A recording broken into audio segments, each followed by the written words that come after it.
Start the morning right with a cup of Vinyl Tap. Nothing beats the refreshing taste of a hot, warm mug of Vinyl Tap. Enjoy your podcast in liquid form today. Vinyl Tap. Enjoy responsibly. 3, 2, 1. Vinyl Tap. Hi, I'm Samuel. I'm Samuel. I'm Samuel. I'm Samuel. And we've just listened to Gene Clark's album No Other from 1974.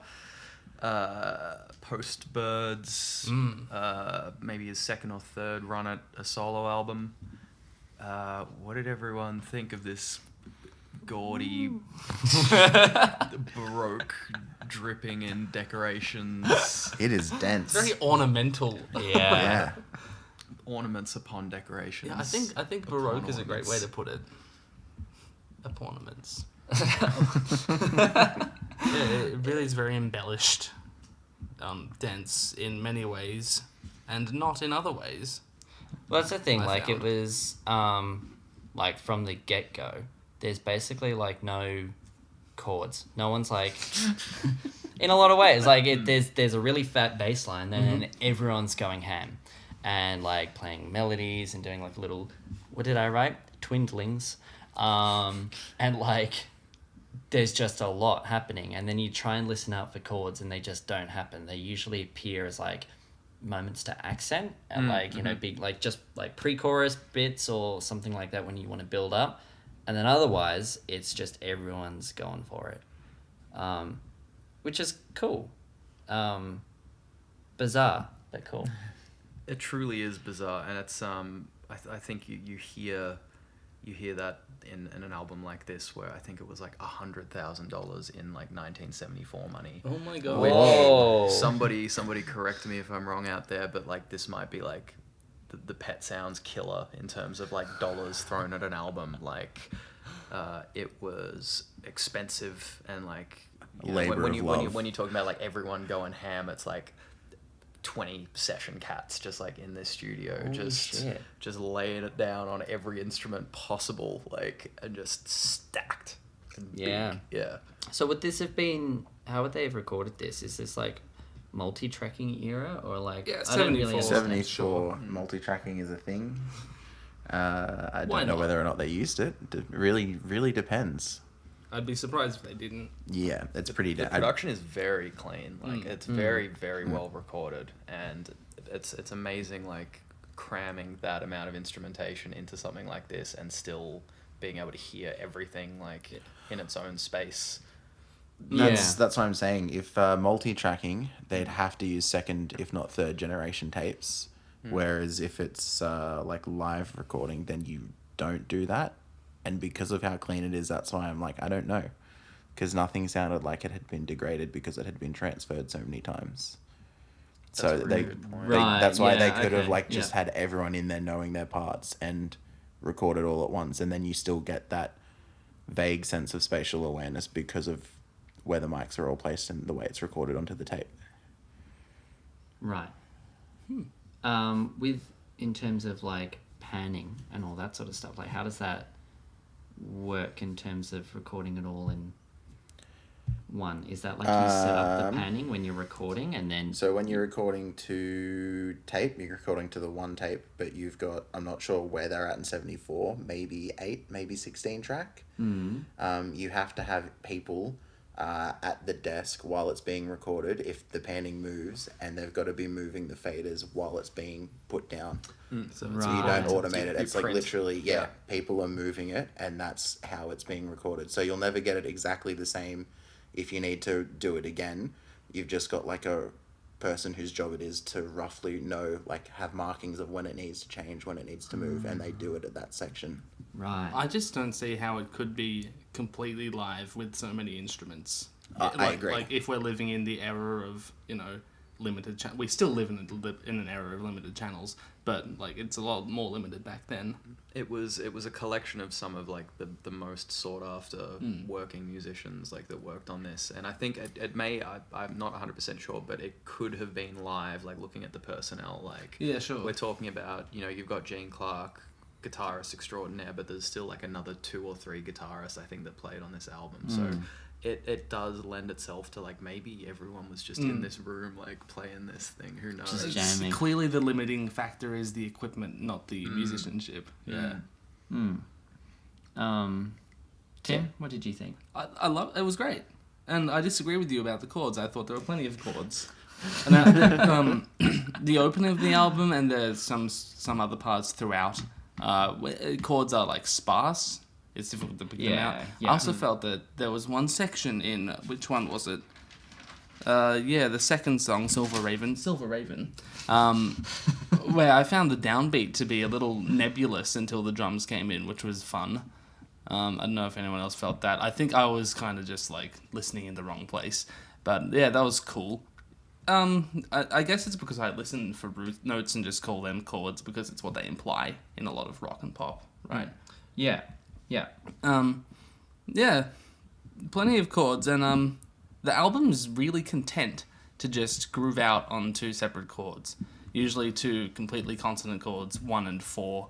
No problem doing that for 3 minutes, and then maybe shift to another slightly more complicated progression for a little bit just to change it up a bit. But man, you don't need complicated chords, obviously, if you've got activity happening elsewhere.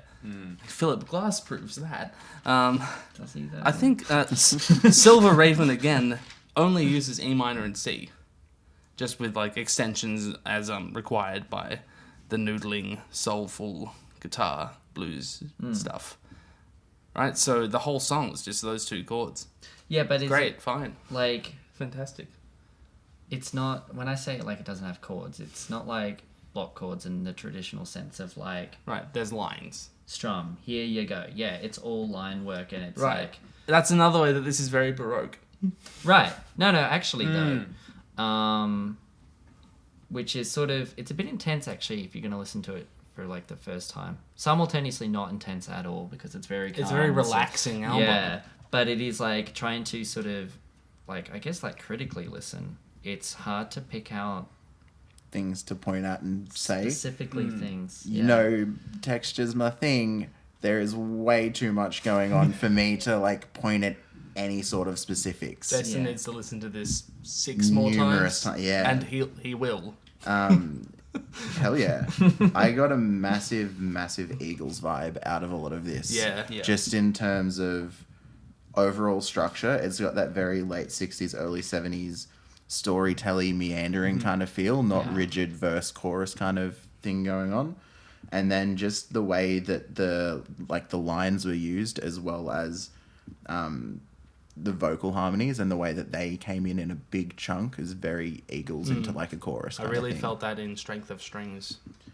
Yeah. And there are tie-ins and crossovers with Eagles and like these types of Yeah, musicians. birds, like the Eagles, it makes Flying sense. Burrito Brothers, like they all sort of blended in and out of each other, and it's I think it's part of that scene of like the country boys that landed in like the 70s like SoCal kind of scene. So where like they've got their roots in like Nashville and like and all those Nashville kind of dudes, but then they're in the like the hip and cool like Californian scene too, and this is like an album that's like stuck between those worlds, where you flick between, and I think like Life's Greatest Fool is a good moment, and then like later in the album you flick between like these really stripped back, sparse kind of real rootsy country parts, and then it flicks into these like huge grandiose like real sign of the times kind of parts.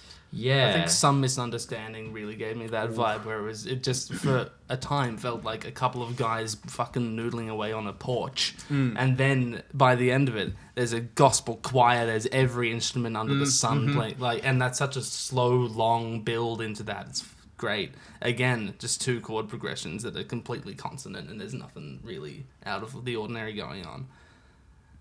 It's Hell yeah. The vocals though, the main melodic line for the vocals are really bizarre because they're super like just country. Like I actually don't know what the trope is, how because it doesn't usually start on a root note, right? No, never. It's like a fifth that it usually starts on. Yeah, or even and sometimes you get extended notes, you get a second or a sixth. Yeah, and it's like it doesn't have a huge melodic range. Like usually it sort of sticks within a fifth, and like it's sort of Right, because country songs are made to be sung by everyone. right, yeah. And like there's a lot of focus on like his like tonal control. So like a lot of the ornaments are he's like pulling the sound back into his throat, or like the He's got the folky trick where he like hangs on consonants as well. Like Yeah. that Nick Drakey kind of that classic trick too. Yeah, and it's like it was weird because you're getting like so many different vibes instrumentally. So like really stripped back, or like really like thick, or like really like kind of heavy even in some moments, or like there's a lot of fuzz or something. But vocally that melodic line is super consistent throughout the whole thing. I really liked how that kind of tied the album together through all of its different like meanderings. There's always this one thing that's not gonna... It does feel very consistent as a like whole and cohesive, even though there are the different sections throughout. It never feels like it's not the same album you're listening to. Yeah. Like nothing's sticking out of place. Like, oh, that's cool, but why is it here? Why is it here? Yeah. Well, I might touch on that then very quickly while we're talking about the vocal lines tying everything together. And I think this album makes a lot more sense when you think about how it was written, and it was literally Gene Clark in like the picture window of his house with his guitar and a notebook, and like looking over the Pacific Ocean, and just like writing this like real like introspective at times, Classic. grandiose at times, but like the whole thing that ties it together is just him having a little sing. Right, You know? that's incredible. Yeah, Yeah. okay. Do you like know the lyrics for a lot of these songs, or any of them? Vaguely, I think there are themes that are pretty the present throughout the whole thing. Yeah. There's moments of him being really pensive and introspective, but then the classic 70s SoCal, he's talking about fate, he's talking about time, everything's related. What's your soul worth? Is it worth anything? Who's a winner? Who's a loser? Like, and then it goes back to just him talking about himself, and like really autobiographical as well. And it's I think that duality throughout the album is like a real trademark of this, where it can be very like close and personal, and then just like blown out over the top. Yep. Yeah, okay. Yeah. Space and time. Wonderful. Yeah. Yeah, we here at Vinyl Tap have a propensity towards not paying any attention to lyrics. Especially So- on a first listen. Yeah. So I picked up, I think it was I'm always high and I'm always low. That was like the one line I heard, and I was like, oh, okay. That's what the album's about then. The one line I heard. I mean, More or less. Sure. Yeah. some of the songs, like Silver Raven is a good example of, like, you could make out the lyrics, and I think that was a song that was made to be listened to, like, in terms of the words and stuff, and have that nice ballad feel. And some of the other songs, definitely less so, particularly because I sort of found like he was vocally ornamenting a lot, so it's sort of, there's less emphasis, or at least for me, there's less emphasis on like the lyrics are important here. Particularly like Strength of Strings, I think I got that vibe, and I can't remember where else I got that vibe because I didn't write it down. I think that's fair to say that in those bigger songs, that the lyrics are just kind of there for the sake of it, and not necessarily, and the themes lend themselves to it, where it's just like, big cosmic imagery. Yeah. And it's like this just like lends Especially- itself to this like really big part. But in those sort of more intimate moments, like in Silver Raven. Which one? In Silver Raven, which I think is a song about his wife at the time's ballet shoes or something like that. So it's Right. like that is like a really intimate thing. Yeah. I think you're bang on, and like no other, again, like another huge over the top track. It's like kind of doesn't really matter what he's singing about. Yeah. Can I add to that? In Strength of Strings, 100% agree. Like with the vocal intro, where it's just like this big, thick wall of vocals, you're like not, at least for me, not meant to understand what's being said. You're just like listening to the effect of having all those vocals there. Yeah. And it was really cool that they had that as kind of like a stripped back intro with just some piano accompaniment and the vocals. That intro was whack, by Yeah. the way. Oh, That yeah, whack right. is absolutely like, what's going on? Like bass and drums and guitar enter, doing an interesting kind of like solo line over the top with the guitar. and then the vocals came back in over that, and it was like a whole section complete together. Yeah. That was so cool. So with those initial vocals, there's some like weird shit with the panning, firstly, where it's like the vocals are almost, they're not entirely, but mostly panned to the left, and then there's like bass in the right and like guitar happening in the right, and they're very fucking separate from each other. And also like the vocals are somewhat separated from each other as well. And then like the very next line after that, I think where the drums come in, it's all centered. Oh. Yeah, it's whack as shit. And it's like, what? Like you just get like, they throw out those vocal lines. There's like, it's like they just threw the fucking panning out. They're just like, yep. Here we go, nice. And then it's like, oh, we're coming together, center all of it with no consideration. Also, there was some really weird stuff happening with the guitar. There was just like fucking around and like sort of playing the choral line, but like a tone out. Did anyone else pick up on that one wacky voice in that syncopated like vocal intro where they're doing like the main theme and there's about 16 voices singing it, and then it comes back and there's just like one voice hitting this weird as harmony? I thought that was a guitar doing that. There you go. I've always thought it was Gene as well in particular, really? and he's just like done this take, and someone's like, I guess that'll do. Yeah. It fits in if we put it down. Yeah. He's paying us. Yeah, that really stood out to me. But I thought it was a guitar, not a voice. It may have been. What was the debate that was going on sort of behind the scenes about it was in the previous song, wasn't it? Yeah, no other. Tim's favourite word on Vinyl Tap is heterophony. Heterophony, which means, for those of you in the back, two instruments playing almost the same thing. So is that not what the bass and vocals were doing in No Other? No, because it was, for the majority, the vocals were harmonizing the bass, and then they unified towards the end of the phrase. So it was just unison, not... Well, yeah, it's two lines of... Heterophony is like strictly the exact same line, but one is embellished in a different way. Okay. Right? Which is such an interesting texture. But this is not that. It also is an interesting texture, though. It is really cool. The bass and the vocals... I really like this song. Drifting apart a little bit, and then for the second half, joining together to do like descending line together. It was really, really cool. I have a lot to say about this song, if we don't mind. I was getting Blue Oyster Cult vibes before the cowbell came in. There's this Blue Oyster Cult song, Godzilla, which is in the same key. It has the same kind of energy in parts of this song. And then the cowbell came in, and I was like, I'm pretty sure this is before those Blue Oyster Cult songs. Isn't that 78-ish? Yeah, I think Don't Fear the Reaper is around late 70s. Not sure, I'd have to look into that. But yeah, so that was fun. This song's in F sharp Phrygian, kind of. Like there's a G major chord and we're in F sharp minor, which is like typically out of key. So that's a really interesting feeling, and then it like goes back to F sharp via D. It's fucking wacky. It's awesome. The other thing I wanted to say about this one is that the rhythmic lowest denominator, so like the lowest value that is used in the rhythm, changes across the song.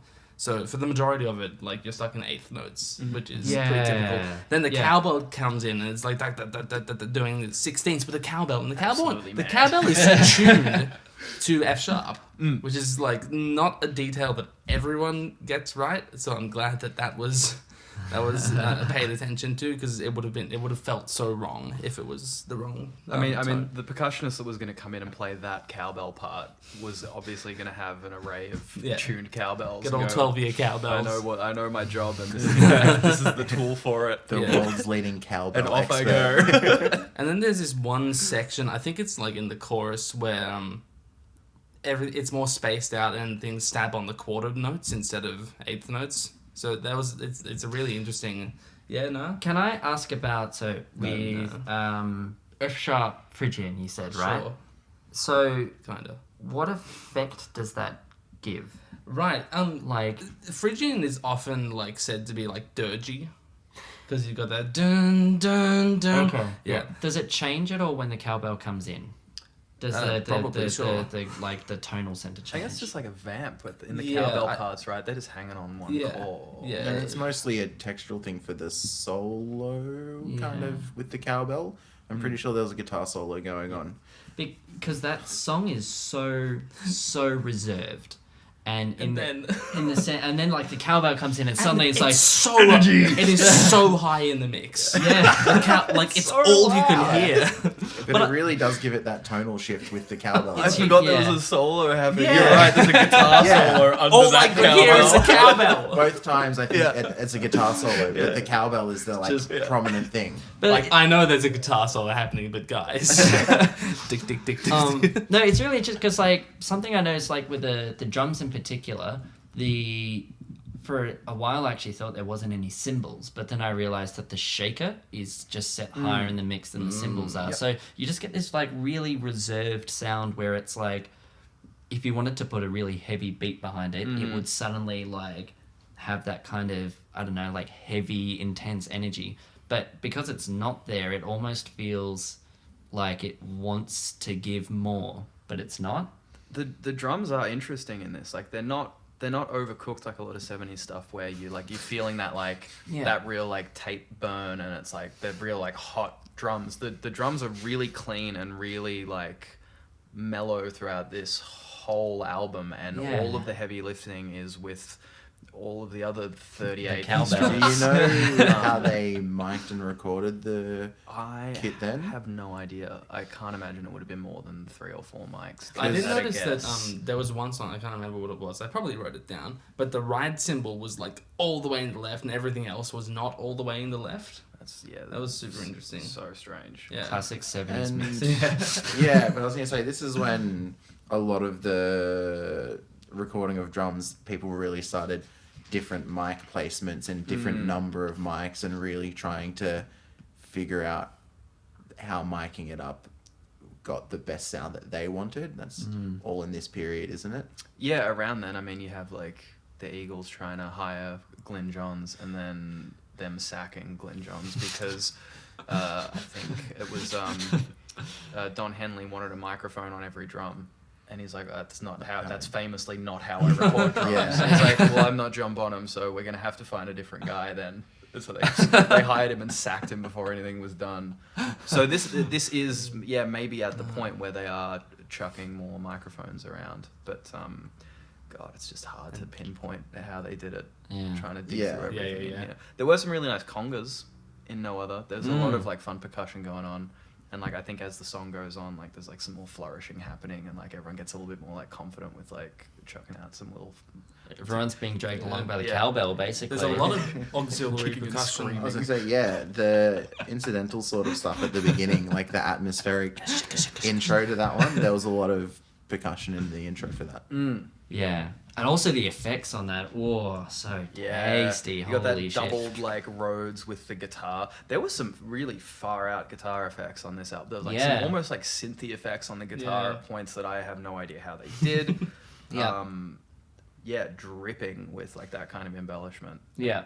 Yeah. And they also did some stuff. Was that like a rotary effect on the bass at some points that gave it this like... I think it was rotary in... Do you know what song? Yeah, I wrote it down somewhere if I can just find it. Strength of Strings. And it kind of gave it like a... The effect that it gave was almost like a flange on the whole track. But then I kind of like when you listen in, it's actually just like the bass is just going whoa, whoa, like that. That's wacky. And because that's happening in the bass, the whole, like, everything else feels like it's Up and down, up and riding down the as wave. well. Yeah. Which is a really, really cool Bro, moment. nice. Yeah. The bass in general was just hot. I loved it. Oh, it was The so bass was also consistent across the album. Yeah. It had that, really... that line in Lady of the North, and then the guitar comes in and harmonizes with it, bro. Oh, That's fucking... Yeah. That's a riff. That's Yeah. fucking epic. And what a way to, like, that's the end of the album as well. What a Yeah. way to end it. Well, actually, the album ends with a weird, esoteric, bluesy keys. It closes back out with the country thing. It Yeah. opens and starts with the like, hey, I'm gonna jam all this like crazy money sounding album in between these like real just like country boy intro and outro. Yeah. Yeah, it's really cool. I honestly don't think, as we sometimes talk about like structure of the album, I feel like it would interrupt a lot if you were to move the order of songs around or like try and change it. I think this as a collection of songs works really well, start to end in the order that they're put in.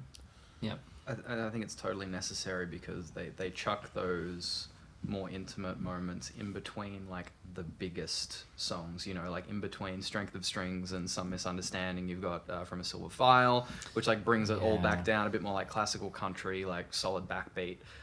The progression's like pretty easy kind of thing, like it feels really comfy before you blow out into another like huge 8-minute There's epic one moment with everything in- and the kitchen sink in it.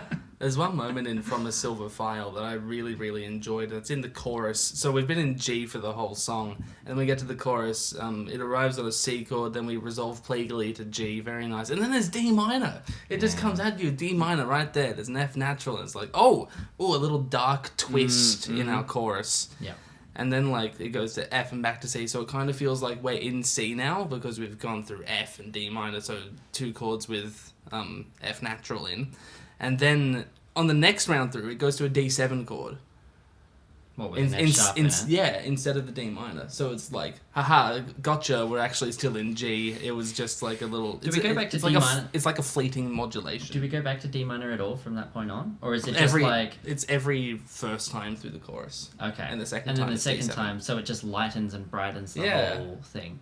It's really cool. There are Fucking heaps of moments like tricksy, that. yeah. They use like the tonality and everything. Like he's constantly sort of giving you these kind of weird chords where it's sort of it's predictable and easy, but also not. It's a bit spicy. So like there are little some chords kind of just get thrown out there that like I guess maybe it's because everyone's just sort of noodling around, right? So like you end up with these really interesting moments of like melodies riding against, you know, the chords that they're playing over, which you might not get if you were, I don't know, just strumming along, whatever. Favorite songs, anyone? I think I really liked Silver Raven. Just the like Silver what? Silver Raven. What kind of raven? The silver one. Ah, thank you. Just the Raven. jangly guitar that kind of goes through the entire thing, and just I don't know. It was really nice. It's a cute Yeah. song. Tim? I liked many of them. No Other, Strength of Strings, and was it Some Misunderstanding are probably my favorites, but I think I'll have to go with No Other as a strong one. Lots of cool stuff. Yeah, Thanks. I think I would agree with that. We did it. No Other or Silver Raven, pretty strong. It's a track. strong album. It's hard to pick. It's hard to pick. It really is. What do hard you to think, pick. Sam? I obviously love all of it. Yeah. I think I got a soft spot for Life's Greatest Fool. I think it's just like real. It's a great opener. It's I think what he does to like introduce it with this real like birdsy kind of vocabulary, and before everything starts to like ramp up, and I think it's just got some really great slide guitar playing. Like those slide guitar solos are so good. Like someone really knows how to play. And yeah, you got that real like easy like shuffle with like brushes just like carrying through the whole song, like no tricks, So it's kind of relaxing. easy, and then like you just get launched into the rest of the album. So I think it's really good. Click above to find out what else we've listened to this month. Click below to support the artist we just listened to. And don't forget to subscribe so you don't miss our next episode.